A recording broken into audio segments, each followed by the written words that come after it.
Hello, this is Jake Abbott, and in this video we're going to be talking about how you can convert specific systems into the state space form.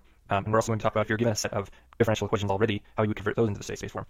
So if we remember, the state space form is going to look something like this. We're going to write equations like x dot, where x is a vector of state variables, is equal to some matrix A times x plus some matrix B times u, where u is our vector of inputs, and you can have a single input, and then that vector is a 1-by-1 vector.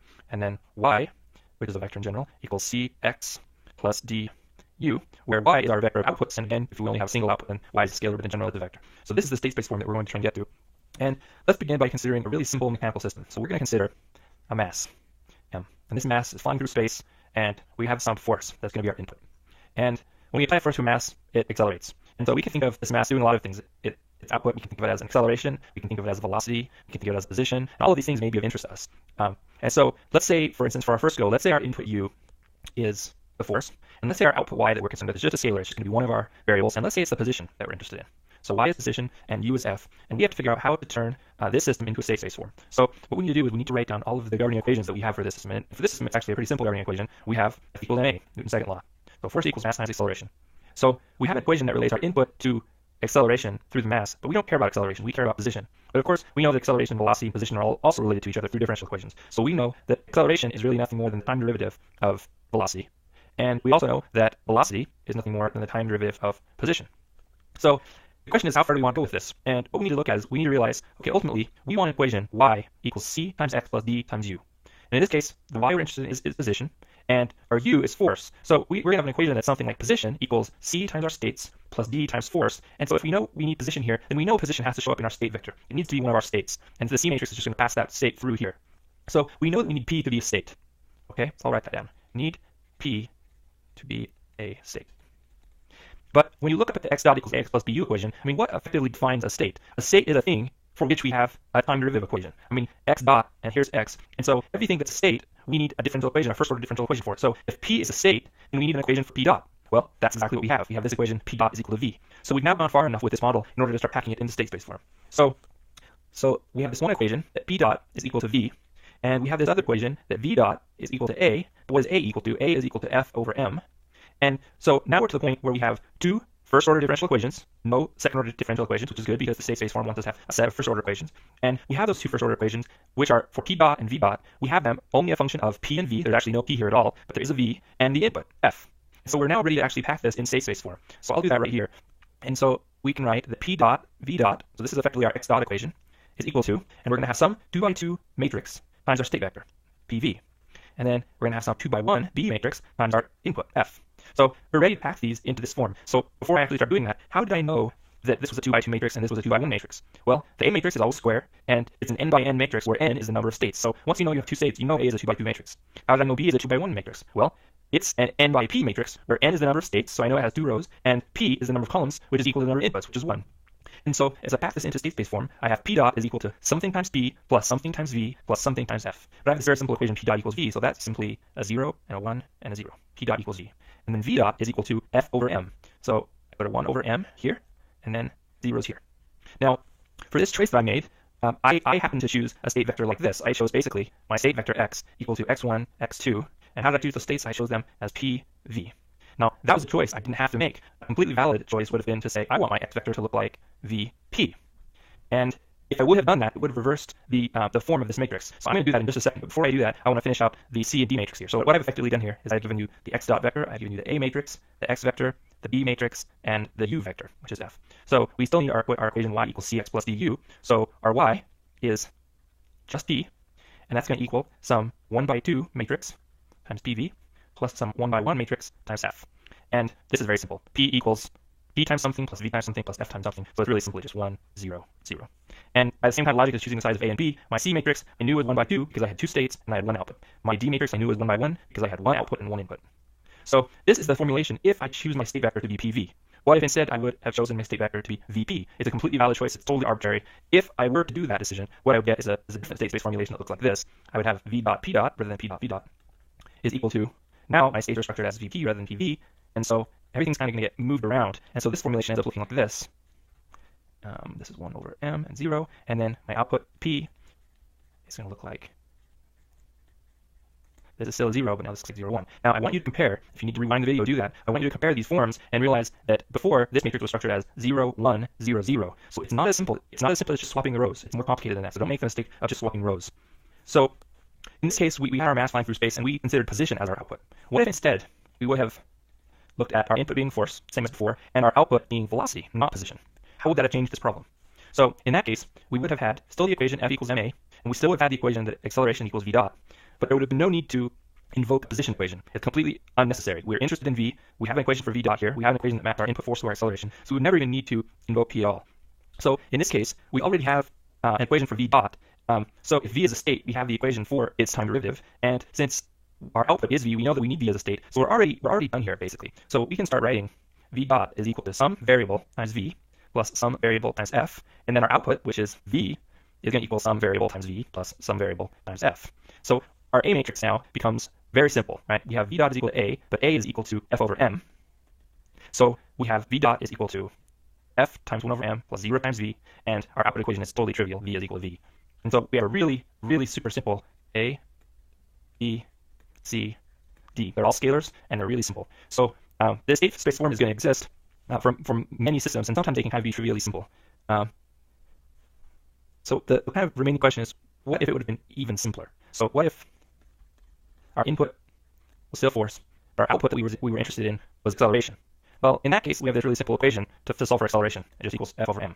This is a memoryless system. It does not have state space formulation. It does not require a state space formulation. For a system like this, you already know how to solve for it without using methods from this course. Okay, now let's do a more complicated system next. Let's imagine we have a system like this, where we're going to have a double mass system. So let's say I have a mass here, it's on wheels, and it's connected to ground by a spring. Let's call that spring K1. And then I have a second mass here. It also has wheels, and that's connected to the first mass through a spring that we'll call K2, and a damper, which is basically like a shock absorber with coefficient B.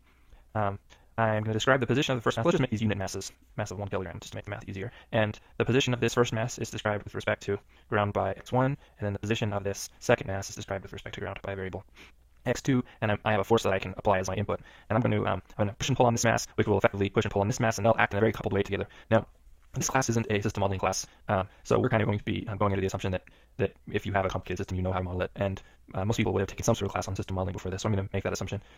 So a system like this, I'm just going to cut to the chase and give you the governing equations that would result if you wrote a system model of this. So we have this equation, x1 double dot is equal to b times x2 dot minus b times x1 dot plus k2 times x2 minus k2 times x1 minus k1 times x1, and then there's another equation for x2 double dot, which equals f minus b times x2 dot plus b times x1 dot minus k2 x2 plus k2 x1.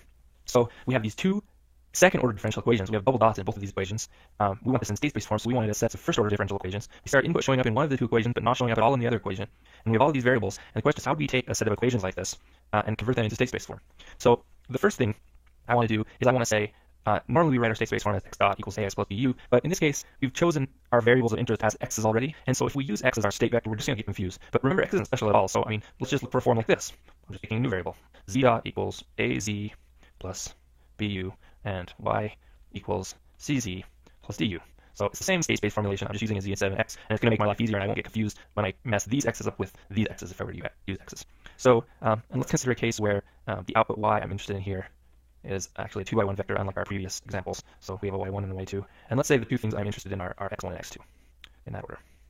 So here's our problem that we're going to consider. We have this two coupled second order differential equations, but we're trying to get it into a set of first order differential equations. And a good place to start is by first basically saying, well, what's the fundamental problem with these equations? It's that I have a double dot, and I don't want a double dot. So what we do is we begin with this, I did it, saying, well, what is x1 double dot? Well, that's nothing more than this variable x1 dot dotted. So it's the second time derivative of x1. And so if we, from this information, if we call our first state x1 dot, then this x1 double dot equation effectively becomes an equation for z1 dot. So z1 dot is equal to dot dot dot, where what z1 dot is going to be equal to is this equation up here, because z1 dot is x1 double dot. And so now we're going to replace this x1 double dot with z1 dot, and then this is the equation for z1 dot.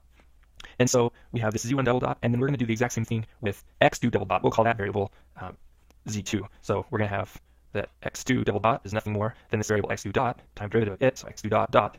And so from that logic, we're going to create this variable z2 which is equal to x2 dot, and then that's going to give us this x2 double dot can be written as z2 dot equals dot dot dot. And these both z1 dot and z2 dot, when you look at that form, z dot equals a z plus bu, we want all of our equations for our z dots to be equal to some function of states and inputs, no other dots. So z2 dot is going to have to be equal to some function of states and inputs.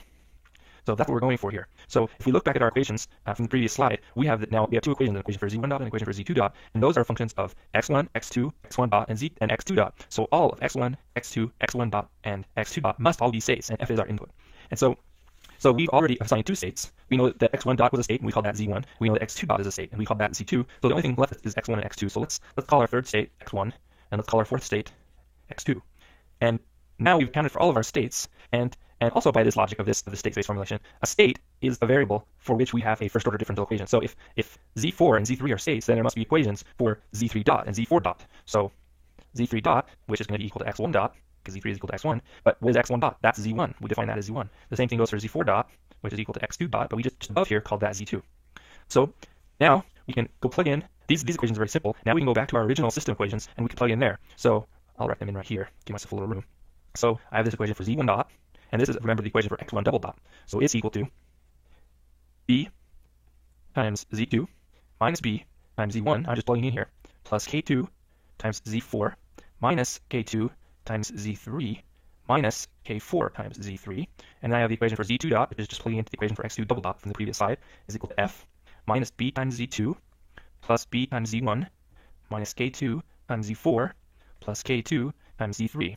So now I have my two governing equations that I originally had in terms of x1, x2, x1 dot, x2 dot, and x1 double dot, and x2 double dot. I have that now all in terms of z's. I have four states, z1 through z4, and I have four equations for my state dots. So I have a z1 dot, a z2 dot, a z3 dot, and a z4 dot. So I'm ready to pack things in state space form. And the state space form is going to look like this. It's going to look like z1 dot, z2 dot, z3 dot, and z4 dot. So this is my z dot. It equals a times z, and a is a big 4x4 matrix, times z. So z1, z2, z3, and z4. Plus, I have one input, so this is a 4x1 matrix, times my input f. And then I have my output vector, and I said I wanted my output vector to be what? I said I wanted y to equal x1, x2, in terms of those original system outputs. But what are x1 and x2? In my new states, those are z3 and z4. So I want my outputs to be z3 and z4. Those are the outputs I'm interested in. So this is going to be a 2x4 thing. z1, z2, z3, z4, plus a 2x1 thing. And so now I just have to pack my equations up in here. Let's do these simple equations first. So the equation for z4 dot is just equal to z2. So 0, 1, 0, 0, 0. So z4 dot is equal to z2. z3 dot is equal to z1. 1, 0, 0, 0, 0. So I'm just imagining taking this state vector and flipping it up and doing the matrix vector multiplication, and that's what would come down to these spots as z1 and z2. So now it's time to load these more complicated equations. When I do that, this thing packs like this. I get minus b, a minus k1 minus k2, and then a k2, and a 0 here.